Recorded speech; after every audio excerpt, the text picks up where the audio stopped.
Bonjour les amis. Aujourd'hui je vais vous parler d'un poète de la génération de Le Clésio, Annie Ernaux, William Cliff, Modiano, du début des années 40, Pierre Michon un peu après. Il s'agit de Lambert Schlechter, qui est né en 1941.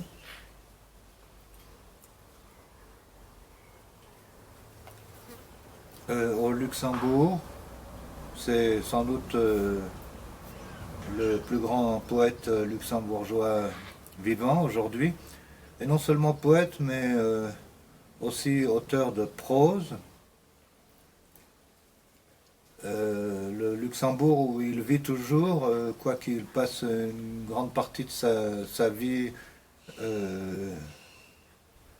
à voyager, à présent qu'il est à la retraite, il a été professeur de philosophie et de lettres au Luxembourg, donc.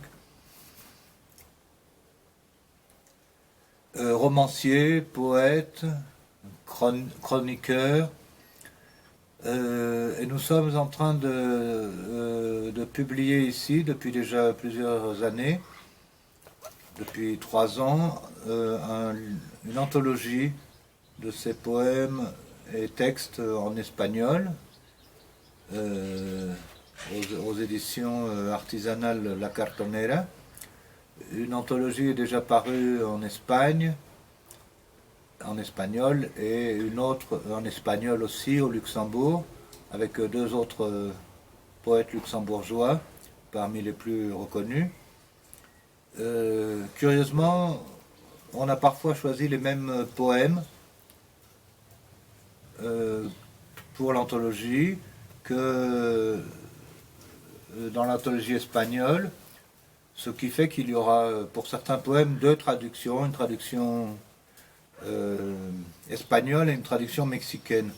Ce qui varie considérablement, la langue n'est pas tout à fait la même, hein, quoique ce soit l'espagnol, mais il s'agit de 2 versants de la même langue, comme au Québec on parle un français un peu différent de celui de France ou de Suisse ou du Luxembourg. Le parallèle avec William Cliff n'est pas fortuit, donc il s'agit de 2 poètes de la francophonie, comme on dit. Moi, je n'ai pas un respect absolu pour ces termes, parce qu'il y a des poètes de la francophonie qu'on considère comme français, d'autres qu'on considère comme périphériques. Moi, je crois qu'il ne devrait y avoir aucune différence. Ou alors qu'on dise un poète québécois, français, luxembourgeois, belge, suisse, marocain. Et il y a les Marocains tout à fait francophones. J'en parlerai d'ailleurs un peu plus tard dans ces chroniques. Donc le parallèle avec William Cliff n'est pas tout à fait fortuit, parce que William Cliff, dont je parlerai dans ces chroniques, hein, voici un de ses derniers livres, a publié, surtout au départ, l'essentiel de son œuvre en France. Ce qui fait que, comme Henri Michaud, il est considéré pratiquement comme un poète français, ou comme Simenon, ou comme Blaise Cendrars, alors que Lambert Schlechter a publié surtout ses livres de poésie, hein, fidèlement chez des éditeurs luxembourgeois.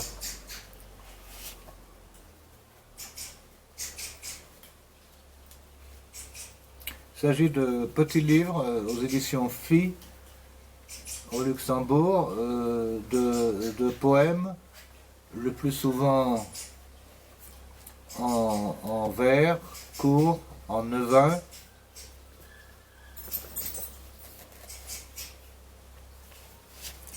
dont nous nous sommes servis dans notre anthologie. Nous avions pioché dans ces différents livres des poèmes qui nous semblaient traduisibles en espagnol, parce que c'est pas seulement une anthologie, c'est pas seulement les meilleurs poèmes d'un auteur, mais les poèmes qu'on se sent capable de traduire, hein, parce que il y en a qui sont très difficiles à traduire. Je voudrais vous parler de son entreprise narrative en prose aujourd'hui, qui s'intitule Le murmure du monde. On en est déjà au 10e volume. Elle a été commencée par ce livre, Le murmure du monde, en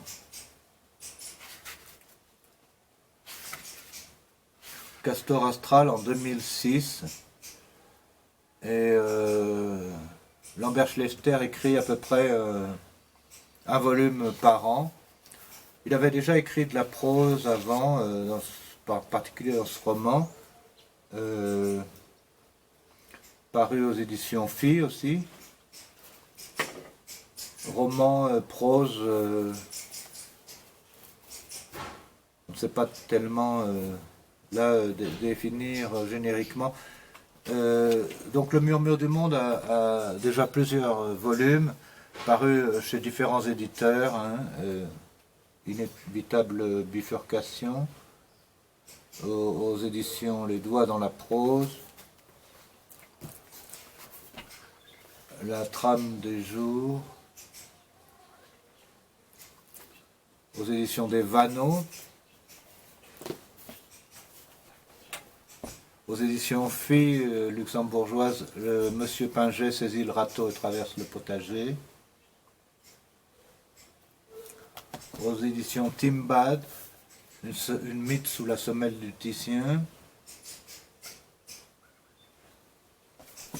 Aux éditions de Castor Astral, Le fracas des nuages. Aux éditions je vous dis tout de suite de quelles éditions il s'agit. Le Parasol de Jaurès. Aux éditions Guy Binsfeld. Très beau livre avec les carnets en vis-à-vis, les pages de carnet manuscrites, avec le texte en face.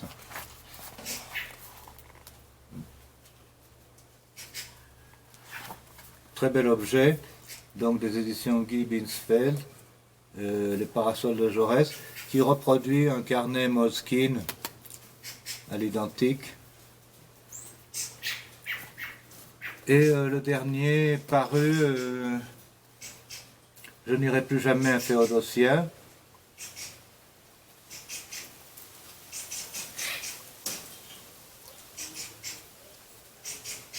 Alors, je n'ai pas descendu là tous les livres de Lambert de mes étagères, mais vous voyez qu'il y en a beaucoup.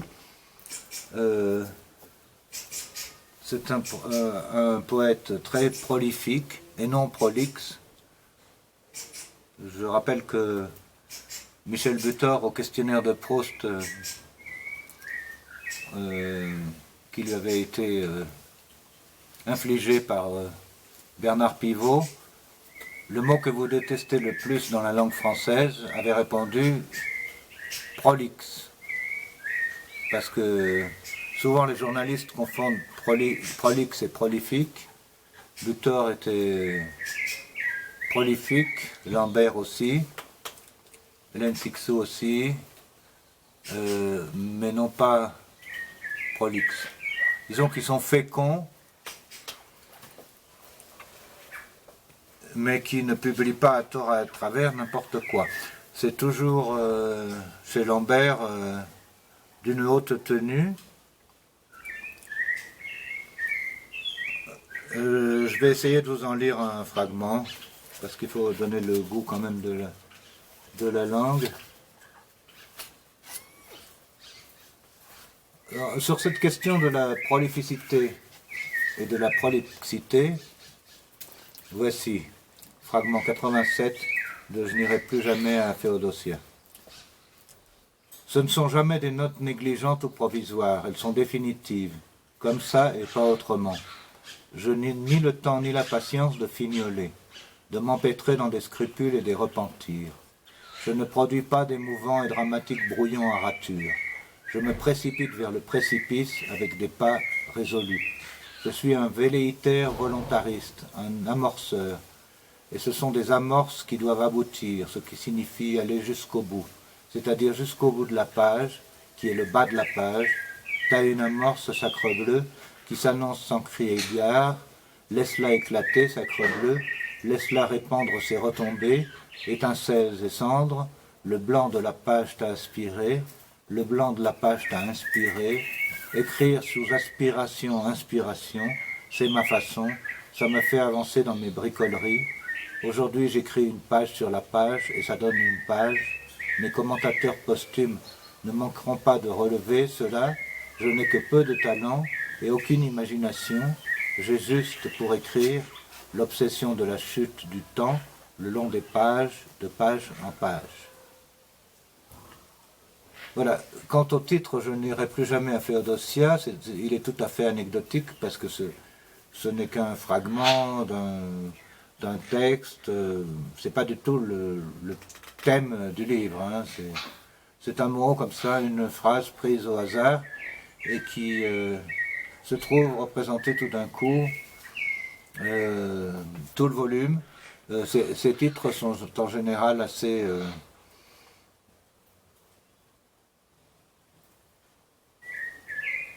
frappants, comme celui-ci.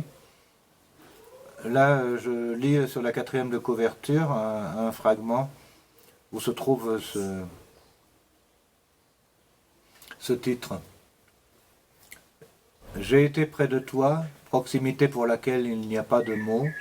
Depuis 3 jours, l'abeille vient butiner les pâles fleurs du sempervirens sur ma table. Toujours la même abeille, fidèle et insatiable. Le pot de la plante se trouve à côté des fardes. Si jamais j'essayais des mots pour cette proximité, ce serait la pure obscénité et la plus pure métaphysique. Pendant des années, Torganov a rempli ses feuillets, obstinément, avec son encre sépia. Les 3 cyprès se dandinent au gré de la brise, puis on entend la sirène du vapeur en partance pour Féodosia. Je n'irai plus jamais à Féodosia. Voilà, je crois que on a fait le tour très rapidement.